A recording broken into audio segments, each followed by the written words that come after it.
गुरुर्विष्णू गुरुर्देवो महेश्वरा गुरु साक्षात परब्रह्म तस्मै श्री गुरवे नमः.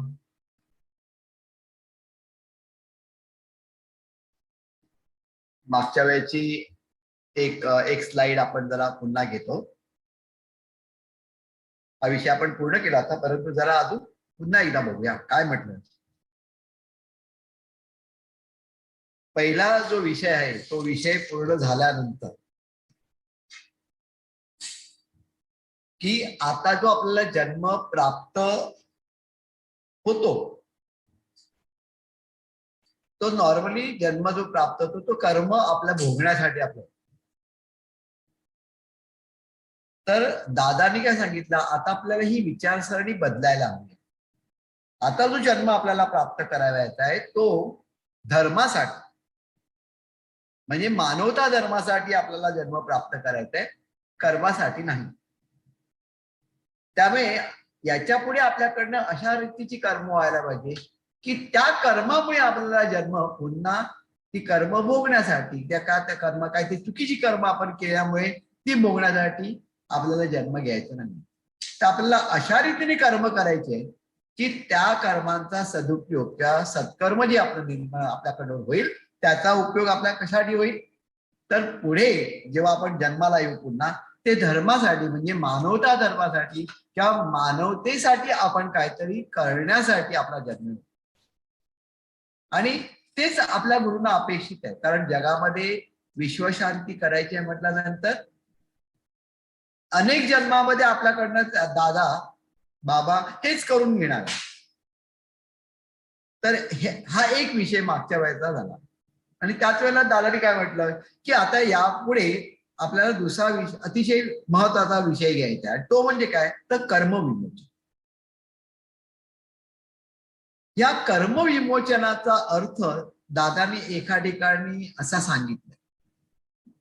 आपल्याला काय वाटतं कर्मविमोचन म्हणजे काय, तर आपल्याकडनं घडलेली काहीतरी चुकीची कर्म असतील आणि ती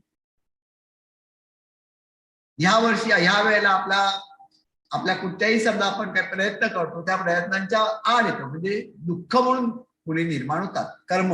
आणि जोपर्यंत त्यांचं विमोचन होत नाही तोपर्यंत आपण त्याच्यापासून मोकळे होत नाही. बरोबर आहे. परंतु दादानी सांगितलं एक वेगळा अर्थ असा आहे की मागच्या जन्मामध्ये आपण काहीतरी कर्म केले, काहीतरी कर्म केले. ज्यावेळेला आपण आता जन्माला येतो तर त्यावेळेला जी कर्म आपल्याकडनं मागच्या जन्मात घडलेली असतात त्याची पुनरावृत्ती या जन्मात होण्याची शक्यता असते.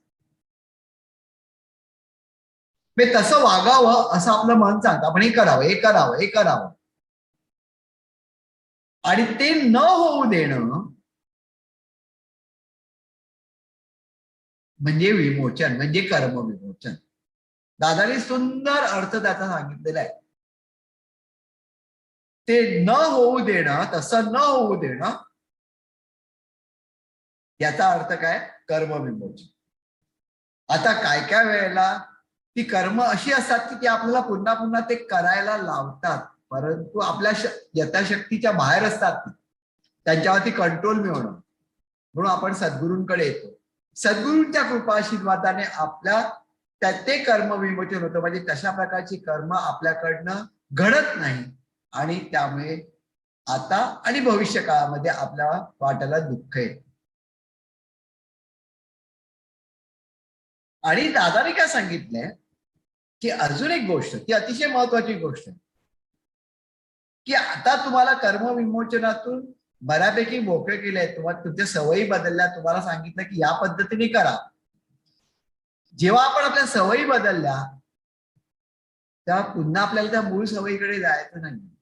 कर्म विमोचन हा विषय दिव्य पुण्य विभूतींनी मोठे खूप डिटेलमध्ये घेतलेला आहे. तर आपल्याला त्या सवयी बदलायची आहेत. आणि अजून एक महत्वाची गोष्ट, आपल्याला एक सवय लावून घ्यायची की आपण आपलं कर्म विमोचन सतत करायला पाहिजे. कारण दिवसाकाठी ज्या वेळेला आपण बाहेर कर्म करतो त्यावेळेला काही चांगल्या गोष्टी घडतात, काही वाईट गोष्टी घडतात. काही बऱ्याचशा गोष्टी ज्या वाईट घडतात त्या आता आपल्या हातून अजाणपूर्वक होतात, पण होतात. त्याच्यामुळे कोणतरी दुखावलं जातं, काहीतरी होतं. तर अशा प्रकारची जी छोटी छोटी कर्म आपल्याकडनं होतात त्याचं विमोचन, त्याची विमोचन करण्याची सवय आपणच लावून घेतली. हा सुद्धा अतिशय महत्वाचा मुद्दा आहे. कारण का, तर जरी ते कर्म असं छोटंच असलं तरी त्याचा पुढे कर्माचा मोठा डोंगर निर्माण होऊ शकतो. तर तो निर्माण व्हायला द्यायचा, त्याचे कर्म झालं की काढून टाकायचं, कर्म झालं की काढून टाकायचं, कर्म झालं की काढून टाकायचं, सत्कर्म करून त्याला नाहीसं करायचं. ह्याला स्वतःच वैयक्तिक कर्म विमोचन. जे आपल्या यथाशक्ती बाहेर होतं ते कर्म विमोचन गुरुने आपल्या बाबतीत करून दिलं आणि त्या सवयी आपल्या नाहीशा केल्या. परंतु आता जी काही छोटी छोटी कर्म आपल्याकडनं न कळत घडतात, कळत न कळत घडतात, त्याचं विमोचन हे आपल्याला स्वतःलाच करायचं. हे वैयक्तिक कर्म विमोचन. अशा रीतीने कर्म विमोचन हे एक महत्वाचं साधन आहे. आता दादाने काय म्हटलं की कित्येक शतकामध्ये की या कर्म विमोचनामध्ये कर्माने भोगावे लागणारे परिणाम जे आहेत त्याचा अभ्यास शून्य माणसाने केला नाही. त्यामुळे काय सुख प्राप्त झाली, सुख प्राप्त झाली पण शांतता निर्माण झाली नाही. आणि केवळ अहिक जीवनात सुखाची प्राप्ती अधिकाधिक वाढत गेली, पण त्याच्याबरोबर होणाऱ्या दुःखांचा विचार झाला नाही. दादाने पुढे काय सांगितलं तर मागच्या वेळेला सुखाचा शोध लागला, परंतु अजून मनुष्य सुखी झाला का नाही. आणि आपण ते सुख शोधण्याचा प्रयत्न करतो, इतरत्र करतो. तर दादा काय म्हणतात, बाहेर शोधू नका, तुमच्यामध्येच आहे, त्याचा मूळ मनुष्याच्या आतमध्येच आहे. आणि जी काही कमतरता आहे म्हणजे सुख जरी प्राप्त झालं तरी ती शांती आणि समाधान ह्या ज्या अवस्था प्राप्त करायचे ते कुठे आहेत, त्याची कमतरता कुठे, तर आपल्या काया वाचा मनामध्ये. तर काया वाचा आणि मन ही जी तीन माध्यम किंवा तीन ज्या अवस्था आपल्या म्हणतात देहाच्या ज्या आहेत, कळलं की नाही, त्या अतिशय महत्वाचे, सगळीकडे त्याचा उल्लेख झालेला आहे. दादाने काय सांगितलं की आज लक्षाधीश माझ्यापेक्षा गरीब हा गरीब नसून तो अमीर आहे, कारण त्याचं जीवन परिपूर्ण आहे. कारण जे काय त्याला प्राप्त झालेलं आहे, त्याला देह जो प्राप्त झालाय म्हणा, त्याला पैसे जे काय प्राप्त झाले आहेत त्याचा परिपूर्णपणे तो विचार करून तो खर्च करतो, त्याचा वापर करतो. त्याला माहिती आहे मी कष्ट केल्याशिवाय मला अन्न मिळणार नाही, 2 वेळेचं जेवायला मिळणार नाही, त्यामुळे तो कष्ट करतो. कष्ट केल्यामुळे त्याच्या शरीराचा उपयोग होतो, शरीर त्याचा सुदृढ राहतं. जे काही त्याच्याकडे पैसे येतात त्याच्यामध्ये तो आपला संसार चालवतो, त्याच्यामध्येच गुरांना, बाळांना, सगळ्यांना खायला घालतो, जे काय असेल ते इतरांना मदत करतो. आणि जे काय त्याला प्राप्त झालं असतं त्याच्यामध्ये तो शांततेने झोपतो. आणि लक्षाधीशाच्या बाबतीत काय, पैसे भरपूर आहेत परंतु हा विचार नसतो की हे जे पैसे मला प्राप्त झाले, हे जे धन मला प्राप्त झालंय याच्यामध्ये दुसऱ्यांचा सुद्धा वाटा आहे ना.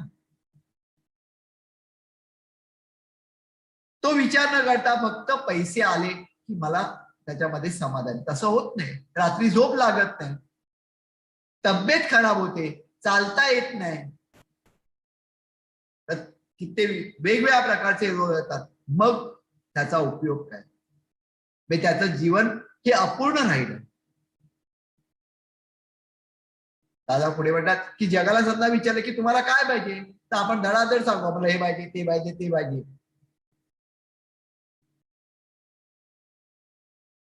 कार्यकेंद्रावरती सुद्धा बऱ्याच वेळेला असे लोक येतात की आपण आलो होतो त्यावेळेला की मला या गोष्टी मिळायला पाहिजे, नंतर आपल्यामध्ये बदल झाला. पण काय होतं की बहुसंख्य लोकांमध्ये काय कमतरता आहे याचा विचार कोणी करत नाही. कशामुळे कमतरता निर्माण झाली? तर याचं उत्तर दादाने शेवट याच्यामध्ये दिलेलं आहे आणि ते नंतर आपल्याला समजून व्यवस्थित सांगितलंय. काय सांगितलंय ते शेवटचं वाक्य वाचलं. काय कमतरता आहे याचा विचार कोणी करत नाही. तसेच मूळ जन्माची धारणा होत असताना काय कमतरता आहे कोणालाही कळत नाही. मूळ जेव्हा जेव्हा जन्माला येतं, मूळ जेव्हा जन्माला येतं, तो मूळ आणि ते मुलं आहे. तर मूळ जन्म म्हणजे मुलाचा जो मूळ जन्म आहे, म्हणजे ज्या वेळेला तो जन्म घेतो त्यावेळेला तो जन्म घेत असताना ती धारणा होते, त्याच्यामध्ये काय कमतरता आहे हे कोणालाही माहित नसतं. आणि ही कमतरता निर्माण होऊ नये म्हणून काय करायला पाहिजे त्याच्यासाठी आता आपण पुढे जाऊया.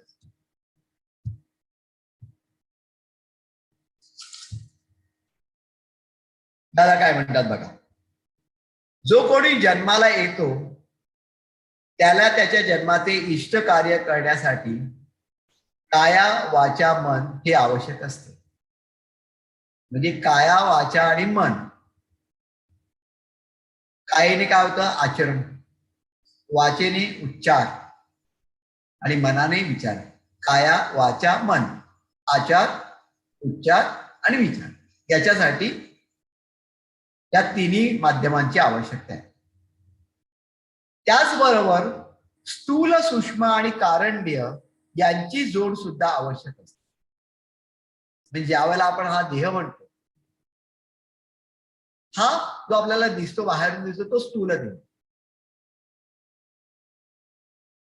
या देहाची, या स्थूल देहाची विकसित अवस्था म्हणजे सूक्ष्म देह, जो असं आपण म्हणतो की याच्या आतमध्ये आहे, लपला आहे तो आतमध्ये, पण या स्थूल देहाने त्याला व्यापून टाकलाय, तो बाहेर येत नाही. आणि त्याच्याही आतमध्ये असलेला जो देह आहे तो म्हणजे कारण. आता कारण देह हा सदोदित सगळ्या चांगल्या गोष्टींसाठी हजर असतो. उरलेले जे दोन देह आहेत, स्थूल देह आणि सूक्ष्म देह, यांना हजर करावं लागतं.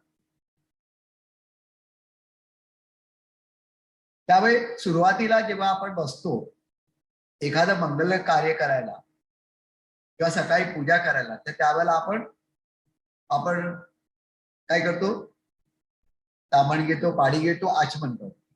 दोनदा आचमन आपण करतो आणि आपण काय म्हणतो, केशवाय नमः, नारायण नमः, माधवाय नमः, असं आपण करतो नाही का. तर कायेला, वाचेला आणि मनाला आपण त्याचा उद्देश करतो, तीन नाम. आणि गोविंदाय नमः म्हणून आपण मधल्या बोटावरनं पाणी सोडतो आणि दोनदा करतो. दोनदा कशासाठी करतो आपण, तर दोनदा म्हणजे स्थूल देहानी आणि सूक्ष्म देहानी दोघांनी आता हजर राहावं. कारण का, मी आता काहीतरी चांगलं कृत्य करणार आहे, देवकृत्य करणार आहे, त्याच्यासाठी दोन्ही देहानी हजर राहावं म्हणून आपण ते दोनदा आचमन करतो. तिसऱ्या देहाला हजर राहण्यासाठी बोलावं लागतच नाही, कारण तो हजरच असतो चांगल्या गोष्टी. त्यामुळे कारण देह तिथे असतो म्हणून दोनदा आचमन करतो. आता म्हणजे 6 माध्यम झाली. कोणती? काया वाचा मन आणि देहाच्या 3 अवस्था, स्थूल देह, सूक्ष्म देह आणि कारण देह. तर दादा काय म्हणतात बघा, ह्या 6 माध्यमात जी क्रिया नकळत होते त्या क्रियेचा परिपाक झाला तर विचार, व परिपाक न होता जर देहाने क्रिया केली तर त्या अवस्थेस विकार असे म्हणता येईल. अतिशय सिंपल विचार आणि विकाराची व्याख्या दादाने सांगितली. ही जी 6 माध्यम आहेत त्याचा परिपाक झाला तर जे काय आपल्याकडनं घडेल ते काय प्रकट होतील विचार, आणि परिपाक झाला नाही तर काय होणार, जे काय प्रकट होतील ते विकार असतील. आता विचारांमध्ये आणि विकारांमधला फरक आपल्याला निश्चितपणे समजला. तर सदोदित आपल्याकडनं विचारच प्रगट व्हायला पाहिजे, आणि जेव्हा आपण विचार म्हणतो त्यावेळेला सद्विचारच. त्यावेळेला आपण सद्विचार आपल्याकडनं प्रगट व्हायचे असेल तर लक्षात ठेवा, काया वाचा मन आणि स्थूल देह, सूक्ष्म देह आणि कारण देह. तर काया वाचा मनावरती पहिल्यांदा संस्कार व्हायला पाहिजे आणि जे आपण स्थूलातून जगतो त्याच्यातून स्थूलामधनं सूक्ष्मामध्ये जाता यायला पाहिजे. तर स्थूल आणि सूक्ष्म याच्यातून समजा आपण जगू शकतो. कारण पुढचं आहे. तर लक्षात ठेवा, आपल्यामधनं बाहेर पडणारे हे नेहमी काय असतील? विचार असतील, विकार नसतील. ही 6 माध्यमे जन्म घेतेवेळी आपल्याला ईश्वर न मागता देतो. कोणामध्ये याच्यामध्ये काय कमतरता नसते, या सगळ्या गोष्टी असतात आणि ईश्वराने दिलेल्या असतात. फक्त आपले कर्तव्य इतकेच असते की जी माध्यमे देवाने दिली आहेत त्यांची किंमत अमोल आहे व ती भेट पुन्हा मिळणार नाही याची जाणीव ठेवणे. म्हणजे काय, हा जो देह आपल्याला मिळालेला आहे ना, आपल्याला या देहाची किंमत नाही, कारण तो सहजतेने प्राप्त झाला. परंतु दादानी म्हटलं एका सेमिनारमध्ये, पहिल्या सेमिनारमध्ये, की हा काय आहे? हा देवाने दिलेला हा अनमोल ठेवा आहे. अनमोल म्हणजे त्याची किंमत करता येत नाही. आणि दादाने पण सांगितलं, समजा आपल्याला एक डोळा काढून दे म्हणून सांगितलं, तर 2 लाख रुपये तुला देतो, डोळा काढून दे, देऊ का? आपण नाही देणार, का आपल्याला माहिती आहे त्या देवाची किंमत काय. 2 लाखांनी मोजता येते का? नाही. आणि पुढे एवढंच नाही, ही 6 माध्यमे जन्म घेते आपल्याला ईश्वराने न मागता दिलेली असतात. फक्त आपले कर्तव्य इतकेच असते की जी माध्यमे देवाने दिली आहे त्याची किंमत अमोल आहे व ती भेट पुन्हा मिळणार नाही याची जाणीव ठेवणे. वास्तविक ज्याने जन्म दिलाय त्याची फेड करण्याचे कर्तव्य म्हणजे या बहुमोल जीवनाला ज्याने साकार केले त्याच्या कृपेने या जीवनाला आकार येऊ दे अशी तळमळ असली पाहिजे. अतिशय महत्वाचं वाक्य. काय म्हटलंय दादानी? वास्तविक ज्याने जन्म दिलाय, तो जन्म त्यांनी दिलाय ना, त्याची फेड करण्याचं आपलं कर्तव्य झालं, त्याची परतफेड करण्याचं आपलं कर्तव्य आहे. तर ते कर्तव्य म्हणजे काय? तर दादाने सांगितलंय, ह्या जो बहुमोल जीवनाला ज्याने साकार केलंय, साकार घातलंय म्हणजे आपल्याला जन्माला घातलंय, तर साकार केलाय त्याच्याच कृपेने या जीवनाला आकार येऊ दे. म्हणजे काय? आपला विकास त्या पद्धतीने होऊ दे. म्हणजे काय होईल? म्हणजे विचार निर्माण होणार, विकार निर्माण होणार नाही. साकार झाला म्हणजे जन्माला घातला, पण जन्माला घातल्यानंतर ज्याप्रमाणे एखादी मूर्ती आहे, कळलं की नाही, ती मूर्ती जन्माला आली, पण मूर्ती ती समजा व्यवस्थित समजा झाली, त्या व्यवस्थित आकाराला, तर साकार केलंय म्हणजे जन्माला घातलंय दादानी ते आपल्याला, म्हणजे ईश्वराने. आता जीवनाला आपला आकार यायला पाहिजे अशी तळमळ असली पाहिजे. केवढं सुंदर मला जीवन दिलंय. आजची आरती शेवटची काय म्हणत होती, त्याच्यामध्ये काय म्हटलं आपण? वैभवशाली दिलीच जीवन, काय उडे संसार. प्रभूजी काय उडे संसार. पुढे देहाची 6 अंगे, त्यापैकी 4 अंगे या जन्माचे सार्थक होण्यासाठी वापरली गेली होती. 6 अंग वरती सांगितलेली, काया वाचा मन, स्थूल देह, सूक्ष्म देह आणि कारण. तर कोणती ती 4 अंगे? तर त्यांनी दादानीच सांगितले बघा, स्थूल देह, सूक्ष्म देह व काया व वाचा. ह्या 4 अंगांनी 4 पुरुषार्थाची प्राप्ती करावयाची आहे. या 4 अंगाने म्हणजे कोणत्या? स्थूल देह, सूक्ष्म देह, काया आणि वाचा. म्हणजे राहिला कोणता? कारण देह राहिला आणि मन राहिला. याच्याने काय करायचंय? आपल्याला 4 पुरुषार्थांची प्राप्ती करायची. शास्त्राने हे 4 पुरुषार्थ सांगितले. कोणते ते 4 पुरुषार्थ? तर शास्त्रांनी सांगितलेले 4 पुरुषार्थ म्हणजे अर्थ, धर्म, काम आणि मोक्ष. अर्थ, धर्म, काम आणि मोक्ष. आता सर्वसामान्यतः ज्या वेळेला आपण अर्थ म्हणतो तर अर्थाचा अर्थ काय लागतो, अर्थाचा अर्थ काय लागतो, तर अर्थ म्हटल्यानंतर आपण म्हणतो धन धान्य वगैरे पैसा. दादानी सांगितलेला अर्थ वेगळा आहे. दादा म्हणतात ज्याला अर्थ, याचा अर्थ ज्ञान, त्याची किंमत करताच येत नाही. तर आपल्याला अर्थ प्राप्त करायचा पहिली गोष्ट. दुसरी गोष्ट म्हणजे काय, धर्म. धर्म म्हणजे म्हटल्यानंतर पहिल्यांदा आपण म्हणतो हिंदू मुसलमान, नाही. दादाने सांगितलंय धर्म म्हणजे काय, देहधर्म. आपला देहाचा धर्म काय हे आपल्याला कळलं पाहिजे. आणि देहधर्म कळला की आपोआप तो मानवता धर्माकडे जातो. त्या अर्थाने धर्म. काम. काम म्हणजे त्याच्यामध्ये विकृत काही नाही. काम म्हणजे काय, प्रत्येक कृती, प्रत्येक जी कृती आहे ती लक्षपूर्वक करणे, काया वाचा मनाने करणे, याला दादाने झालंय काम. म्हणजे एखादी पूजा सुद्धा केली आपण, कळलं की नाही, व्यवस्थित, म्हणजे ते काम झालं. कारण त्याच्या काया वाचा, त्या वाईट अर्थाने विचार नाही करायचं, काम. आणि सर्वात शेवटचं म्हणजे मोक्ष. मोक्ष म्हटल्यानंतर आपल्याला काय वाटतं, वरती जाणं, त्याला मोकळे होणं, तसं नाही. तर दादानी सांगितला अर्थ अतिशय सुंदर आहे. त्यांनी म्हटलंय जीवनाचं अंतिम समाधान.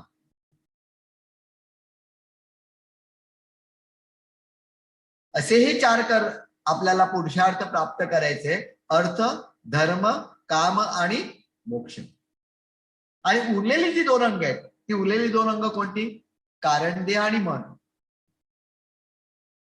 यांची या जन्मातून मुक्तता व्हायच पाहिजे.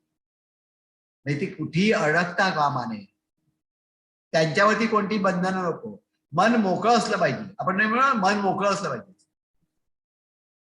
आणि कारण देहामध्ये देवाचं वास्तव्य असतं. त्यामुळे मन आणि कारण हे कुठेही गुंता कामा नये, त्यांनी मोकळायला पाहिजे. का, कारण ही दोन अंगे गतजन्मी होती, आज आहेत, व पुढच्या जन्मी हीच दोन अंगे जन्म घेण्यासाठी लागणार आहे. असा हा एकंदरीत शरीराचा धर्म निसर्गाने नेमून दिलेला आहे. त्यामुळे चार अंगांनी आपल्याला जीवन व्यतीत करायचं आहे. दोन अंग आपल्याला मुक्त करायची आहेत. का, कारण त्याचा पुढच्या जन्मामध्ये पुन्हा उपयोग होणार आहे. कोणता, कारण देह आणि मन.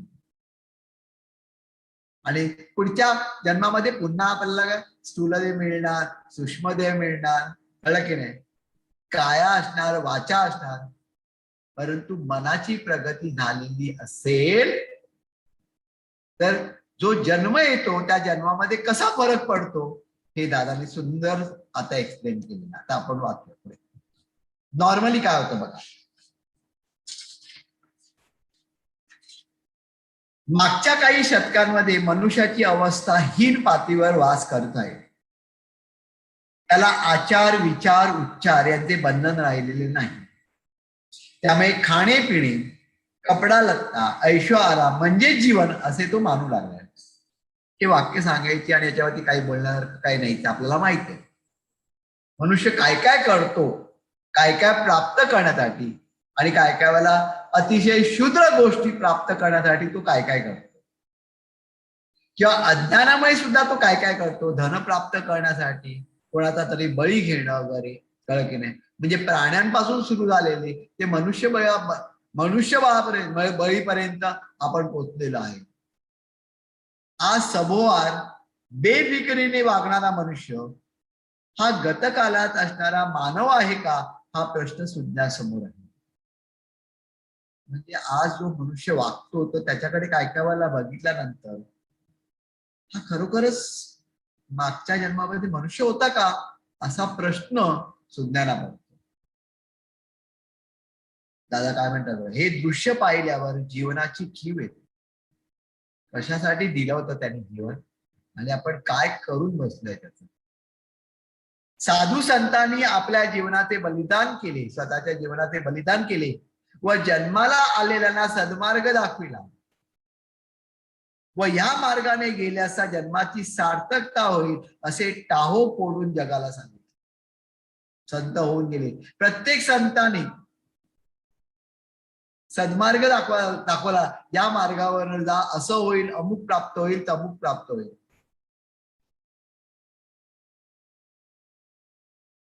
त्या काळात आपण सुज्ञ आहोत असे म्हणणारे आज पश्चातापाचे उद्गार काढत आहे. म्हणतात त्या काळात आम्ही अहंकाराने त्या सत्पुरुषांची निंदा नालस्ती केली, पण या साधू संतांनी आपला मार्ग सोडला नाही. हे आपण म्हणतो नाही. मागे जर आपल्याला आठवत असेल तर दादाने एक अनुभव आपल्याला सांगितला होता. काय होता तो अनुभव? ज्या वेळेला दादा औदुंबरला होते आणि सकाळी उठून नदीवरती आंघोळ करायला गेले. ज्यावेळेला स्नान करायला नदीवरती गेले तर त्यावेळेला दादांना कित्येक आत्मे असे बाहेर अशी फिरत असताना दिसली आणि सगळ्यांनी जयघोष केला, श्री गुरुदेव दत्त. आणि त्यावेळेला त्यांनी सांगितलं की ज्या वेळेला आपला देह होता तर त्यावेळेला आम्ही त्या देहाचा योग्य उपयोग केला नाही. त्यांची वाक्य आहे ती. अहंकार होता आपल्याला. सत्पुरुषांची निंदा नालस्ती करणं म्हणजेच आपलं जीवन असं आपण आता सुद्धा आपल्याला कितीतरी माणसं दिसतात. पण साधू संत बदले का? नाही, त्याने आपला मार्ग सोडला नाही. परंतु ज्या वेळेला या जगाचा निरोप घेऊन आपण वरती जातो त्यावेळेला आपल्याकडे काहीच सत्कर्म राहिलं नाही. कारण सत्कर्म आपण गोळाच केलं नाही. किंबहुना जे काय आपल्याकडे कर्म होतं, सत्कर्म होतं, ते आपण असे निंदा नालस्तीमध्ये खर्च करून टाकलं. त्यामुळे शिल्लकच नाही वाट्याला. आणि असे सगळे जे आत्मे आहेत ते आत्मे ज्या वेळेला दादाने बघितलं आणि तेव्हा त्याला कळलं की बाबा आम्ही आता काहीच करू शकत नाही. कारण देह नाही आणि देह प्राप्त करण्यासाठी सत्कर्म पाहिजे आणि सत्कर्म तर आम्हाला आमच्याकडे नाहीच आहे. त्यामुळे तुम्ही आमच्यावरती तीर्थ सिंचन करा असं त्यावेळेला सांगितलं. हे वाक्य त्यांचं आहे, पश्चात्तापाचं वाक्य आहे. आज या मार्गदर्शनाची किंमत एवढी आहे की 10 जन्म घेऊनही हा वारसा आपण फेडू शकणार नाही. साधू संतांनी जे काय सांगून ठेवलंय ना ते 10 जन्म सुद्धा आपण घेतले तर ती आपण फेडू शकणार नाही. आजच्या समाजाची स्थिती पाहून असे वाटते की हा रोग महाभयंकर असून ज्याप्रमाणे क्षयरोग होतो त्यापेक्षाही हा रोग वंश परंपरा, देवधर्म, नीती न्याय, राष्ट्र आदी समाजाची जी मौल्यवान तत्वे आहेत त्या तत्वांचा बळी घेऊन शांत होईल. हा रोग एवढा पसरतोय जगामध्ये. आपण राष्ट्रांचा विचार करू. एक राष्ट्र दुसऱ्या राष्ट्रावरती अत्याचार करते, त्यांच्यावरती लढाई करायला जाते. का? जमिनीसाठी, थोडीशी जमिनीसाठी. भरपूर जमीन आहे तरी पण ती जमीन आपल्याला पाहिजे.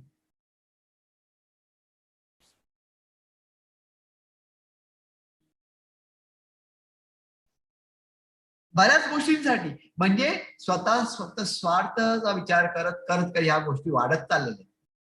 आणि दादाने काय म्हटलं, हा रोग जो आहे हा एवढा महाभयंकर आहे की शेवटी काय करणार? वंश परंपरा, देवधर्म, नीती न्याय राहणारच नाही. राष्ट्र वगैरे कोणाला राष्ट्राविषयी अभिमानच वाटणार नाही. ही जी मौल्यवान तत्व आहे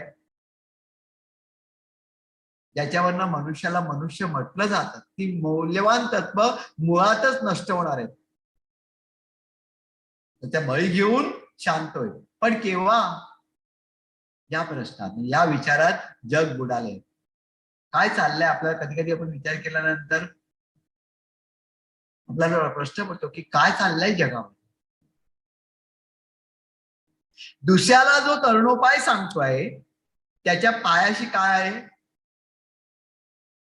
आमचा नाश. म्हणजे दुसरा सांगतो अरे तुम्ही असं करा, ते करा, ते करा, ते करा, ते करा आणि आपण त्याचा ऐकतो. त्याच्या पायाशी काय आहे त्याचा आपल्याला ऐकलं तर आपला नाश आहे, विनाश आहे खरं म्हणजे. ही भीषण परिस्थिती पाहून कर्मविमोचन हे साधनशील गुरुंनी सिद्ध करण्यासाठी, तरी असं काही आपल्याकडनं घडू नये म्हणून कर्मविमोचन हे सद्गुरूंनी आपल्याला सांगितलं. 16 वाक्य. कोणी मनुष्य जन्माला आल्यावर त्याला काया वाचा मन ही त्रिपुटी असावयास पाहिजे. पुन्हा काया वाचा मन याच्याविषयी दादांनी सांगितलं. अतिशय महत्वाचं आहे. आता कसं बदल केलेले हे बघून घेऊया आपण आणि मग त्याच्यानंतर आपण थांबूया. तर कोणी मनुष्य जन्माला आल्यावर त्याला काया वाचा आणि मन ही त्रिपुटी असावयास पाहिजे. आता नॉर्मली काय असतं, काया वाचा ही जास्त विकसित जातात आणि मौन गौण असतो. हा, आत्म्याला जन्म घेण्यापूर्वी काया प्राप्त करावी लागते. म्हणजे आईच्या पोटामध्ये जेव्हा जन्म घेतो तर त्यावेळेला काया पहिल्यांदा प्राप्त होते. या प्राप्तीचा आरंभ गर्भधारणेमध्ये होतो. आता गर्भधारणेमध्ये काय काय प्राप्त होतं? गर्भधारणेत कायला पहिल्यांदा अस्थि. अस्थि म्हणजे काय, तर बोन्स आपण इंग्लिशमध्ये म्हणतो. त्याच्यानंतर मांस म्हणजे मसल्स, रक्त म्हणजे ब्लड, मज्जा, मज्जा म्हणजे मॅरो, बोन मॅरो पण म्हणतो ना आपण, आणि तंतू म्हणजे टेंडन्स, यांनी आरंभ होतो. बरोबर आहे. गोळा असतो पहिल्यांदा आणि त्याच्यानंतर हळूहळू हाडं, त्याच्यानंतर मांस, रक्त, मज्जा, तंतू असं निर्माण होतं. सगळे आपले अवयव निर्माण होतात. ह्या जन्मात जी अस्थि प्राप्त होते तिचा संबंध पूर्वजन्मातील जीवनाशी असतो. म्हणजे जे काय अस्थि आपल्याला प्राप्त होते तिचा जन्म मागच्या जन्माची असतो, आपल्याला कळत नाही. म्हणून अस्थि विसर्जनाला खूप महत्व आहे. कारण बाकीचं काही शिल्लक राहत नाही, अस्थि शिल्लक राहते अंत्यसंस्कार झाल्यानंतर, आणि त्याचं विसर्जन होणं अतिशय महत्वाचं आहे. तर ह्या जन्मात जी अस्थि प्राप्त होते तिचा संबंध पूर्वीच्या जन्माशी आहे. आणि त्या 3 प्रकारच्या असतात. कोणत्या? देवाच्या, मानवाच्या आणि दानवाच्या. अस्थींची गरज मानवाला असते कारण त्या पायावर जीवनाचे मंदिर उभे करायचे असते. म्हणजे ज्या वेळेला आपण असं म्हणतो की आपला जो हाडाचा सापळा आहे, या हाडाच्या सापळ्यावरती सगळं मांस बीस, सगळं रक्त बिक्त, सगळ्या गोष्टी आहेत की नाही. म्हणजे अस्थि अतिशय पहिल्यांदा म्हणजे जो फ्रेमवर्क आहे आपली, आणि त्या फ्रेमवर्क कधी सगळं आहे, बरोबर. म्हणून अतिशय मध्ये त्याच्यावरती जीवनाचं मंदिर उभं करायचं. आता गर्भधारणेतील 9 महिन्यातील जीवाची जोपासना फार महत्वाची असते. ते 9 महिने असतात ज्यावेळेला आपण पोटामध्ये असतो आणि 84 लक्ष वेळा फिरतो, त्यावेळेला काय होतं, पुढे जो आयुष्य जगायचं असं, एखाद्याचं आयुष्य समजा 50-75 वर्षाचं असेल पुढचं, तर त्या 50-75 वर्षामध्ये जे काय प्राप्त करायचंय, जन्म घ्यायचंय, त्याच्यानंतर जीवन जगायचंय, त्याची तरतूद तो त्यावेळेला पोटामध्ये करत असतो. आणि त्यावेळेला स्थूलदेह तर निर्माण होतो, परंतु सूक्ष्मदेहाची जाणीव पण करून दिली जाते.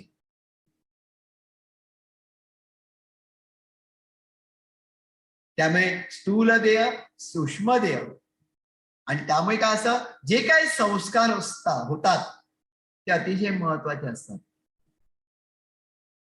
दादानी काय म्हटलं बघा, जीवाची जोपासना फार महत्वाची असते. तो आत्मा जन्माला येतो, त्याला पुढील जीवन जगताना 50 ते 75 वर्षाचा काळ व्यतीत करावयाचा असतो. म्हणजे एखाद्याचा वय समजा 50 वर्षाचं जगणं असेल तर 75, आता 100, व त्याची तरतूद 9 महिने 9 दिवसात करावयाची असते. व ती जबाबदारी मातेच्या आचार, विचार, उच्चार यांच्यावरती अवलंबून असते. म्हणजे त्यावेळेला माता कशी असते,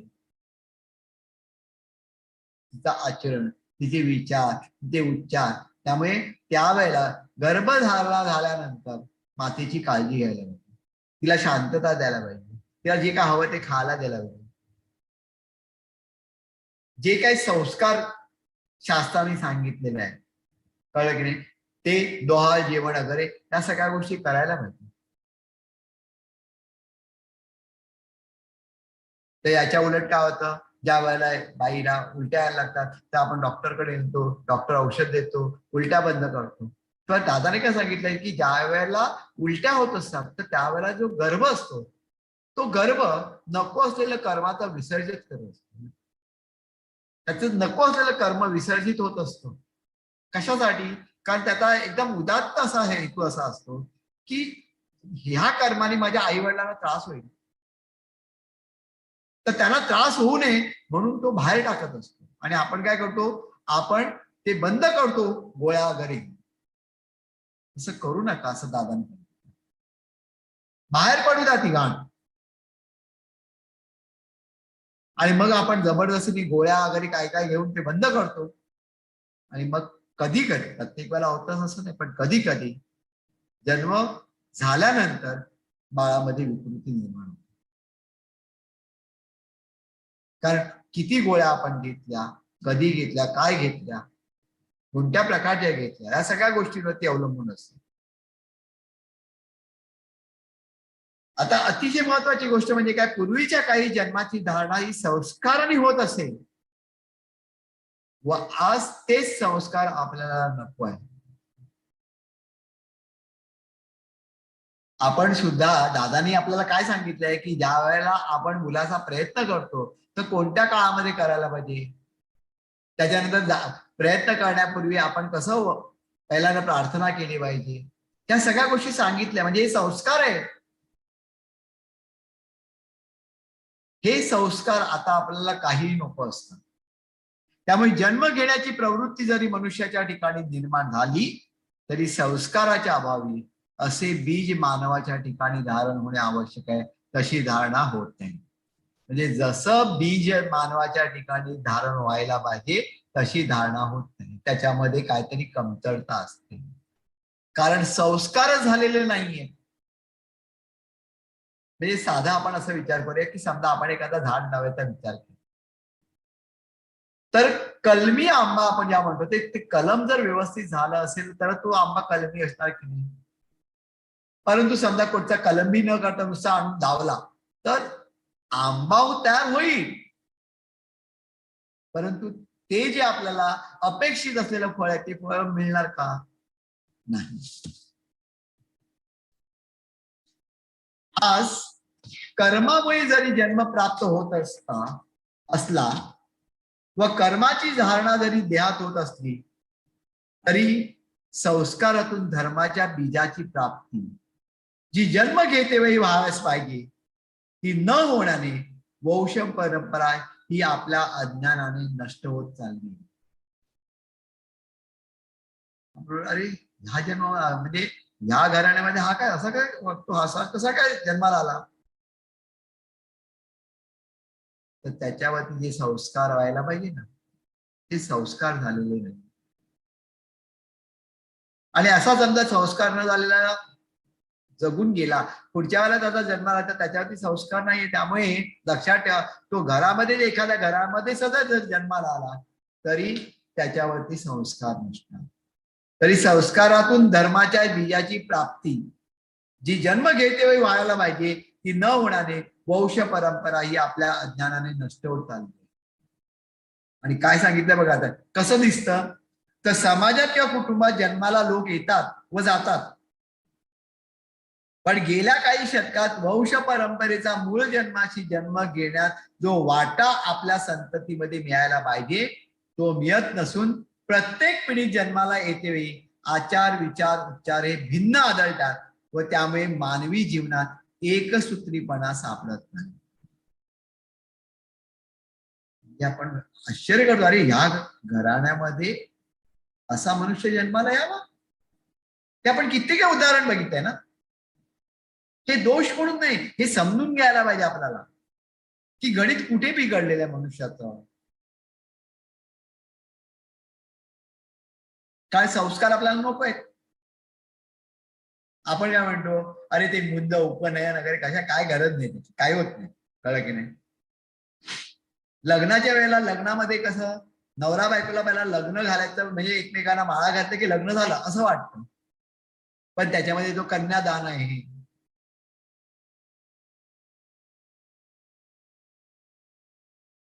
मुलगी ज्या वेळेला बसते तर त्यावेळेला ती पूजन करते देवीचं, ते पूजन अन्नदेवतेचं. ह्या सगळ्या गोष्टी महत्वाच्या आहेत.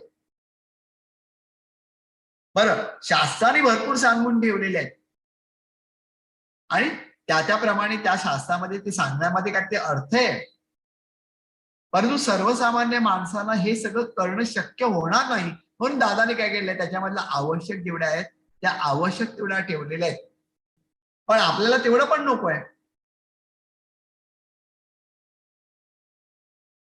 तर एकसूत्रीपणा सापडत नाही. आता हे सगळं अभ्यासल्यानंतर दादाने सांगितलं, दादा बाबांकडे बोलायचे की बाबा हे मला असं सगळं दिसून येते, काय करायचं आता.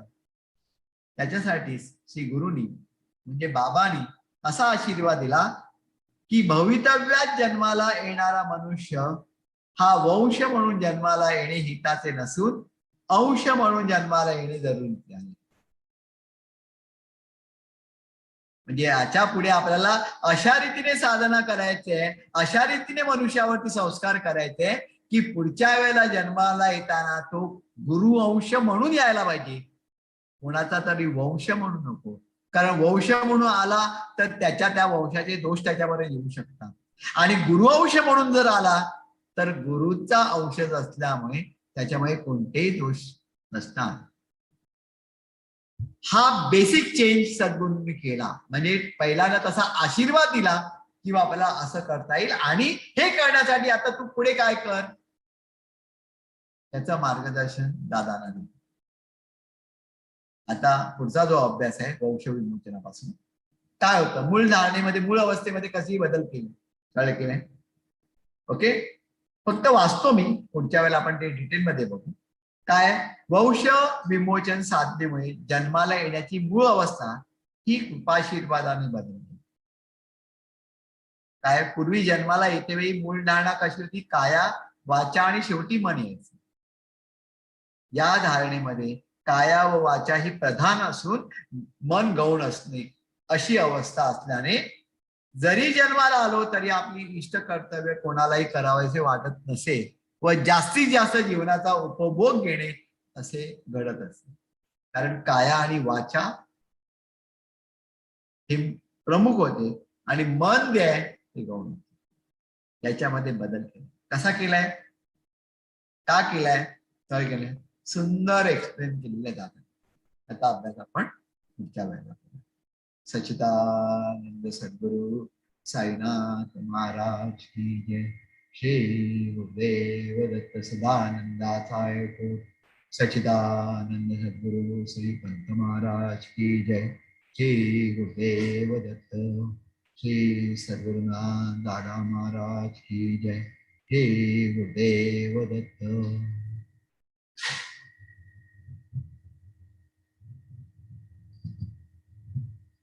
सगळ्या भक्त भाविकांना नमस्कार. काही महत्वाच्या सूचना. या महिन्याची मुलाखत साधना 25 तारखेला, रविवार दिनांक 25 तारखेला सायंकाळी 5:30 ते 8 या दरम्यान होईल, ऑनलाईनच होईल. आणि आता आधी जाहीर केल्याप्रमाणे कामकाज सुद्धा ऑनलाईनच असणार, शनिवारी आणि रविवारी. त्या दिवशी सकाळी 8 वाजता आरती साधना असेल आणि त्याच्यानंतर कामकाज असणार. आणि गुरुवारी संध्याकाळी आपल्याकडे 7 वाजता आरती साधना, त्याच्यानंतर मुलाखत साधना संपन्न. या पूर्ण लॉकडाऊनच्या पिरियडमध्ये म्हणजे एप्रिल महिन्यामध्ये हेच एवढेच उपक्रम असतात. गुरुभक्तांसाठी कार्यकेंद्र पूर्णपणे बंद आहे. त्यामुळे उदी दोरे बाकी कोणत्याही गोष्टी दिल्या जाणार नाही, कारण सेवकांची संख्या सुद्धा कमी आहे. तर त्यामुळे एप्रिल महिन्यामध्ये जरा बेअर करा, आणि त्याच्यानंतर मे महिन्यामध्ये जेव्हा सरकारच्या काही नवीन मार्गदर्शन तत्व येतील त्याप्रमाणे मग आपण पुढचे उपक्रम सुरू करू. नमस्कार.